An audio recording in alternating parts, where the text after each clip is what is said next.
Now I've been joined by Mr. Victor Sioku. He's my regular commentator here on the show. Mr. Victor, you are welcome. Thank you, and sir. Thank you so much for always making it through to the program. Thank you We're so glad much. to have you. All right, let's go into the conversations today.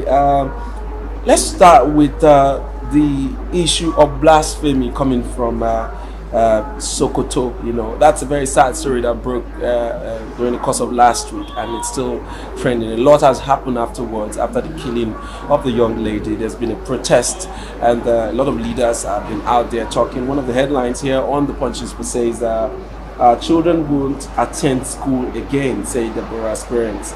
Can't petition UN, US. All right. I want you to react to this story. It's a sad one, but what's your take in what has happened in the government angle, and of course the reactions of the parents of this young lady? She was buried over the weekend. Let's have your take. Okay. Like we discussed on Friday, it was a very sad news when we heard the story, and. Will I say we knew that it will not just end there? Yeah, more news will come out from Sokoto. So over the weekend there was riot. Riot that they had to go to the bishop's house, Bishop Kukah's house, or his cathedral. He lives in the cathedral. So they went in there to destroy stuffs. Unfortunately, the police were able to calm or disperse the crowd with their I would call it cool techniques, because we found out that they were able to really do their job and the church was not burnt down, because I'm very sure that was the intention. Okay, down to the issues, the cause of them going for that rioting. You find out that the police already stormed in, and they were able to get to capture 2 suspects. So the people came out to say they do not want the police to arrest these suspects, that they should release them or they will cause havoc in the city. And they went on, even they attacked shops owned by the Igbos. Now I ask, why is it that whenever crises like this happen, that these people, these miscreants, they go ahead to attack the church and Igbo businesses, forgetting that Deborah is from Niger State? Yeah, she is. She's not an Igbo lady. She's not an Igbo lady. So why is it that in times like this they go mad on Igbos? So that was why the Ohaneze Ndigbo also came out with strong warnings that the government should do the needful. And thankfully, I need to thank the government of Sokoto State for coming out so quickly to impose a curfew, 24 hours curfew. And if you notice, that curfew really did good. And also, I was also wondering, why would they go to the Sultan? Look at this, is now the political effect of all these things. They went to Sultan's residence to cause havoc. Why? Because he came out to condemn the killings. And another person that came out to condemn the killing, but I think he did not act well, because he came out as in Alhaji Atiku Abubakar. He came out, he condemned, and he asked that the perpetrators should be brought to book. My brother. He later dropped the tweet. Yes, they attacked him. They attacked him on Twitter, on Facebook, and he dropped the tweet. They practically threatened him. Yes. They were not going to vote for him. Yes. In the upcoming election. Yes. And he later dropped his tweet. Dropped the post, and came out to say that a post, well, I've not really confirmed it, but there is this news that I got, that a post that does not come with his name AA means that he did not acknowledge the post. It didn't have his express approval. Yes. So it also goes down to, what about other politicians? What are they saying about this? This is the time to know who is. Most of them have been numb about it. Yes. They do not want the backlash. So you ask, in a case like this, for me, I call it a minor case. My brother, do you know that 20 people were killed in the north last weekend? So this means that for the nearest future, things like this will continually happen. and we need strong leaders that can go head on with this crisis. Well, for me, I'd like to also commend, the governor of Sokoto State, and also the religious leaders from both sides, both the Christians and the Muslims. They somewhat were very quick to intervene with some of their statements that they had to put out. I guess that also helped to kind of like calm the reactions of people, because we don't know whether there would have been a counter reactions by the Christians, but because of the quick intervention of these people, I'm speaking about Bishop Kukah, and also the Sultan of Sokoto, and then later Sheikh Gumi also put out his own voice, telling people to calm down, and also made a clear statement that those people that have perpetrated this act, if they thought they did it for God, they didn't do it for God, and that they're going to pay. The way he put it, they will not make paradise. That's how he put it in his statement. So, I want to believe that was a good move, and a very quick and swift move by these leaders, and I must commend them. If other political leaders, high-ranking people in the society would deem it fit to speak out the way they have done, I'm sure some of these things will not repeat itself, and that's what we're all advocating for. That they should make it clear, because this is happening as a result of bad orientation, misinterpretation of certain parts of our religion. And we know that in Nigeria, religious crisis has been an old age thing. It has become a norm here, where you say something that appears as an insult to someone's religion, and you could pay with your life if you're not careful, especially in the north. This is not the first killing. There are countless, if you want to name it, there are countless people that have died or have been banished or are in hiding at the moment because of this kind of situation. And we hope that as time comes, as we go by, we want to see our leaders begin to correct some of these wrong notions that our followers, religious followers, have. All right. Do you want to add some, or we move on to our next discussion? Yes, I want to talk about the family. Oh yes, the family. The families of the girl. They've come out, especially the father. The father came out to say that the government did not help matters, because he was the one that traveled from Niger State and carried the corpse of his daughter down to Niger State. That he spent 120,000 doing that, and no government official or anybody came to their aid. Not even a phone call from the government house. True. That he's really bothered. This is a pain, a lifetime pain. Okay, that we are talking about. Now the mother has also come out to say that none of her children will ever go to school.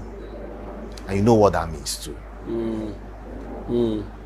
And this will also have a multiplier effect. No two ways about that. You will see other parents that will be like, no more. No more. And it caused me that this happened in a place of learning. Where we would think that, we have civilized people that are having a proper orientation about life, but unfortunately the same thing that happens in an illiterate setting is what took place in this literate environment, and it's very sad. And that is why if the government wants to really stop this, they should make sure that the culprits are held accountable, no matter the pressure from these people. These people that are saying, they should release these boys, they don't know whether tomorrow it will be their turn. There is no, they have committed a crime. They should pay. They should do the time for it. Sorry, one more thing. If you notice from the crowd that I saw that were rioting over the weekend, you will see 10-year-old boys, young boys. So what are you trying to tell them? That it is normal for them to, by the time they go 20, you can imagine what they will become, because they will feel that it's a normal thing to kill. That is a normal thing. Look at what happened in Lagos. Yes, a similar situation happened in Lagos, even though it wasn't related to religion. Yes, there was a mob attack. But Nigeria is fully not to waste nothing to tell me about that. In religious lines and ethnic lines, Nigeria is well divided. And when this thing happens, you find out that it goes to one area or one sector or one religious group or ethnic sector attacks the other. It is well, my brother. We cannot continue like this as far as I'm concerned, because we're really hoping that some of these things will change as time passes. All right, moving on, let's talk a bit of politics. And this time, it's the report on Nigerian News Director says APC primary election, EFCC, CCB, APC Presidential National Assembly aspirants. So they are beginning to screen them. Of financial misappropriations and all of that. What's your take on that? Okay, it all started. I got the news. It all started from last weekend when they started screening the House of Rep members and senators, National Assembly members, and we got to notice that many of them did not have a tax clearance. Wow. When I saw it, I was laughing. And some of them also did not come with a. Why would you? Then I asked, why would you be coming out for such position? You don't have your academic certificates, okay, and you don't have your tax clearance. Okay, now they want to add EFCC to the whole matter for them to scrutinize their financial. Do you think this is a step in the right direction? Oh, sure. Yeah, they should do more. Yeah, because we want credible persons. We want to know your source of income. You don't just come out like this and just pull out funds and you want to. And these days most of them have said these forms were, but in fact there is no poor man that did not buy form for a politician about this time. As for what we're saying, even the Almajiris actually bought form for some people. So these are the things they need to check. I mean, with the high cost of these forms, they need to understand how political office prospects are able to buy such expensive forms, and they are doing a lot of money spending about this time. So yes, they need, and some of them are already office holders. So where are these funds coming from? Now, we are very sure we have about 25 candidates. Before now, it was about 28. Ngige stepped down. We had that bought the forms. We had Ngige that stepped down. We had Emefiele that did not submit. We have Good Luck that did not submit.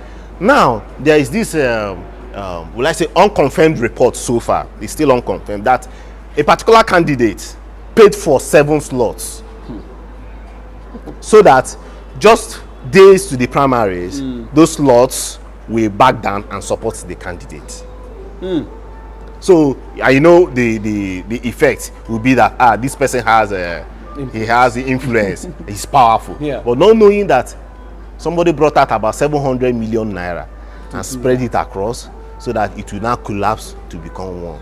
My brother, we need to, if it's really true, we need to find that person so that we'll find out who is buying Nigeria, because that is what it's going to be. And by the time the person buys Nigeria, the person must make out money out of it, because for me that's business. I mean, the government is doing the right thing by stepping up to actually screen the financial records of these people. I mean, truth be told, a lot of them are not going to make it to the primaries, and some of them will not. If they will reveal the findings of their investigations, I mean, we're going to see a lot.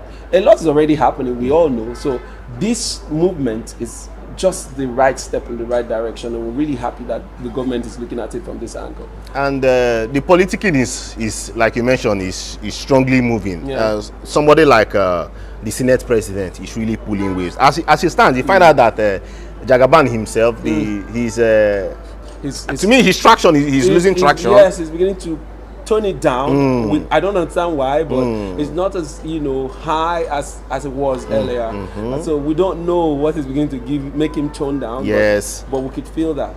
So the new force now should be given to Lawan, the Senate president, because right from what is happening, you know that the Electoral Act Section 8412, he must be on the front burner, no matter we like it or not, until Supreme Court takes care of that. Takes care of that, either deletes or leaves it. Now, we found out that Lawan, he has a strong force because he has the senators around him, and the state governors are not finding it easy. You know what that means? because every senator has his own block. Like in Rivers State, we have like 3 senatorial zones. Every senator has his or her own senatorial block, which makes a whole lot of delegates will come out from there.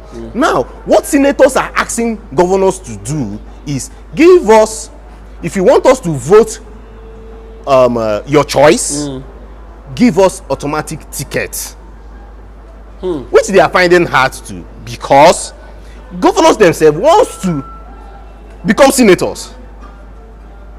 So, and they already have also made commitments with other politicians to settle them with the senatorial position. So it is a big fight right now. It's, in fact, the fight starts from the National Assembly, as in fight for delegates, starts from the National Assembly. And now, mind you, we also have the situation whereby appointees, political appointees, will have to give way. They will not, because the 8412, the Electoral Act 8412 states that political appointees will not vote, neither will they be voted for. Meaning that delegates that are political appointees, mind you, governors have, like some governors, like Cross River State, has dozens of political appointees, dozens of PAs, SAs, and normally what they do is they use those persons to become delegates. Yes, I agree. But in this case, that's why this section 8412 has a big role to play in this primary. Because if they delete, or if they disenfranchise, okay, the president calls it disenfranchise. If they disenfranchise these political appointees from becoming delegates, you find out that the senators will have more. You know, the governor controls these political appointees statewide. You find out that the senators will have more power to choose who becomes delegate. The fight is ongoing. Some states, they will come out, they will do selection, they will come out media and say that everything went on well. But when you go down the road, you find out that a whole lot of turmoil has happened. Oh well. Wait to see most of these things unfolding, and just as we know, the primaries are fast approaching. They have less than 3 weeks to actually conduct their primaries in all political parties leading up to the 2023 general elections. So we're hoping that some of these things will play out within this very time frame, while we move on to the actual, campaign and politicking with the chosen candidates from each of the political parties. We cannot really wait to see these things play out. Thank you so much, Mr. Victor, for always making it through. And to our beautiful viewers, I want to thank you for staying with us up to this time. It's been an interesting time having to converse and discuss some of the headlines we've read out to you this very fine day. Do well to join us next time on the Newspaper Review. My name is William Sabule. Until next time I come your way again, you stay well and stay safe.